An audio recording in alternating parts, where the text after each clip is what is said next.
Today I'm going to show you how to add trending sounds to TikTok.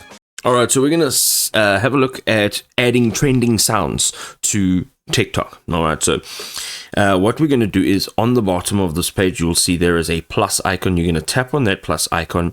This will bring you to where you can actually post a video.